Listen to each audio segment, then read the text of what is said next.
ایک دن نا ایک نبی پاک کی بارگاہ میں شخص آیا, اس نے کلمہ پڑھا. قبیلہ بنو سلیم سے اس کا تعلق تھا. اس نے آ کے نا حضور علیہ السلام کی بارگاہ میں کلمہ پڑھا. بنو سلیم قبیلے سے اس کا تعلق تھا.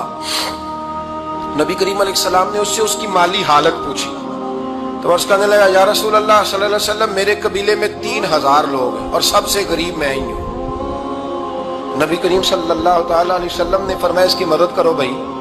حضرت سعد بن عبادہ اٹھے تو انہوں نے نا اس کو کہا کہ میری اونٹنی باہر کھڑی ہے, تو یہاں سے اٹھ کے چل, میں اونٹنی تجھے دیتا ہوں. مولا علی شیر خدا اسی وقت اٹھے اور آپ نے اپنے سر سے امامہ شریف اتارا.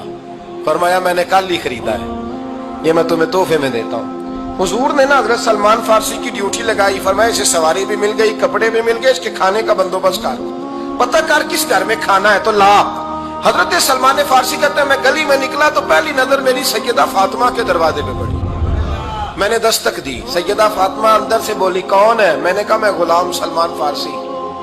جناب فاطمہ الزہرا سے میں نے عرض کی ایک بندہ آیا ہے, کلمہ پڑھا ہے اور وہ کہتا ہے 3000 آدمی میرے قبیلے میں ہے اور سب سے غریب میں ہوں.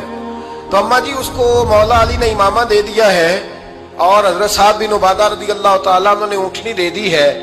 اب وہ حضرت فاطمہ فرما سکتی تھی کہ جب شیر خدا نے دے دیا ہے تو ہمارا تو حصہ پڑ گیا.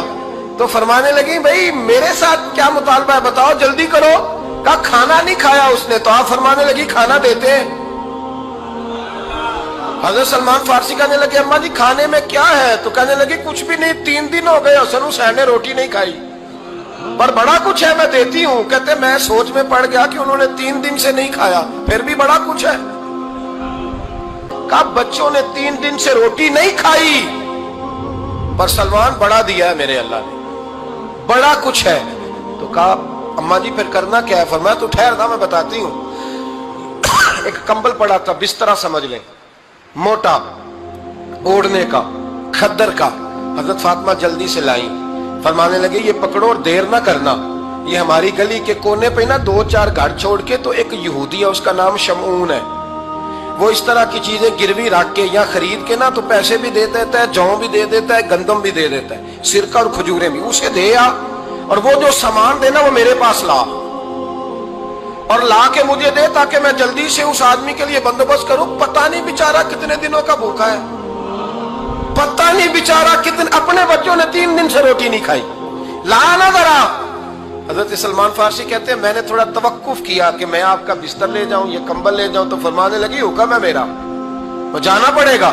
جناب سلمان فارسی کہتے ہیں میں شمعون یہودی کے پاس گیا. میں نے کہا یہ کمبل لو, چاہے تو نگد پیسے دے دو, سامان خرید لیتے ہیں, اور چاہے تو اناج, جوں, سرکہ, کھجوریں جو تمہارے پاس ہے دے دو. وہ کہنے لگا یہ کس کا ہے؟ بڑا شاندار ہے, بڑا خوشبو والا ہے. تو کہا یہ مولا علی کے گھر سے آیا ہے, پاک بی بی نے دیا ہے کہ اس کو گروی رکھ لو اور مہمان کے لیے کچھ دے دو. کہا مہمان کون سا؟ کہنے لگے حضور کے پاس آ کے ایک شخص نے کلمہ پڑھا ہے اور وہ مسلمان ہوا ہے اور وہ غریب ہے, اس کو روٹی دینی ہے. تو وہ شمعون یہودی کہنے لگا میں بھی تورات پڑھا کرتا تھا, تو آج ہی سویرے میں نے پڑھا ہے, آج ہی سویرے پڑھا ہے, ابھی پڑھا ہے. میں بڑی دیر سے حضور آئے تھے پر میری آنکھوں پہ پردہ ہی رہ گیا. مقدر سکندر کا دیکھو کہ پیاسے چلے جا رہے ہیں کنارے کنارے, میں پیاسا ہی مرنے لگا تھا. آج ہی میں نے پڑھا ہے کہ جو آخری امت آئے گی نا, اس امت میں جو رسول اللہ صلی اللہ علیہ وسلم کے قریبی ہوں گے, ان کا کمال یہ ہوگا کہ وہ اپنا پیٹ پر پتھر باندھ کے دوسروں کی مدد کیا کریں گے.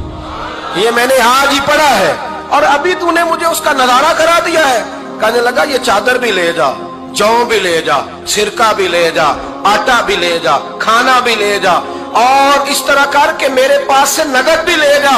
اور جناب فاطمہ سے کہنا یہ سارا کچھ رکھ لے, اور انہیں کہنا کہ مجھے پتا ہے آپ قبول نہیں کرے گی پر قبول کر لے. وہ آپ کا کمبل آیا ہے تو میرا دل نرم ہو گیا ہے, میں یہ قربانی بھی دیتا ہوں اور آپ کے باپ کا کلمہ پڑھ کے مسلمان بھی ہوتا ہوں, میں اسلام بھی قبول